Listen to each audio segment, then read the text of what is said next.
IMF और पाकिस्तान के दरमियान मुज़ाकरात नई शराइत भी सामने आ गईं।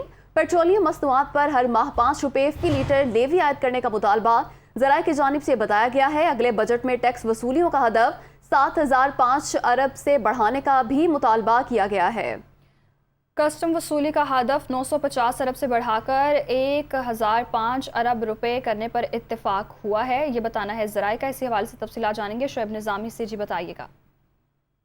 जी, जो हमारी बातचीत हुई है मिनिस्ट्री ऑफ फाइनेंस के मुख्तलिफ सोर्सेज से, उनका ये कहना है कि पाकिस्तान के लिए जो है वो कड़ी शराइत आगे IMF ने रखी हैं। खासतौर पर जो पिछली गवर्नमेंट से मुतालबा किया गया था और उस पर हुकूमत पाकिस्तान राजी भी थी, जिसमें ये बताया गया कि जो सेल्स टैक्स है उसको जो है बढ़ाया जाएगा और जो लेवी है उसको 5 रुपये इंक्रीज करके 30 रुपये तक लाया जाएगा।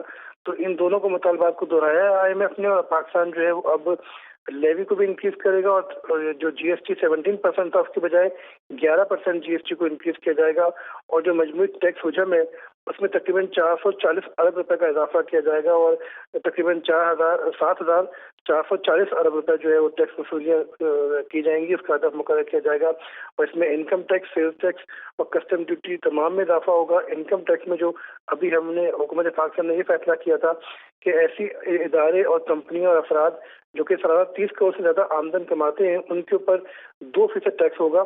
उसको जो है 15 करोड़ की आमदन के ऊपर लगाया जाने का जो है मुतालबा किया जा रहा है। और ये कहा जा रहा है कि जो 15 करोड़ की इनकम है उसके ऊपर 1%, 20 करोड़ की इनकम के ऊपर 2%, 25 करोड़ सालाना की इनकम के ऊपर 3%, और ऐसे अफराद जो कि 30 करोड़ या ऐसी कंपनी जो कि 30 करोड़ से ज्यादा कमाए उनके ऊपर जो है 4% टैक्स लगाया जाएगा। साथ साथ ये भी कहा जा रहा है कि ये भी कहा जा रहा है कि जो पाकिस्तान ने एक्शन प्लान दिए अब उस पर अमल दरामद करके दिखाना होगा। जी बहुत शुक्रिया शुएब, आपने अपडेट किया।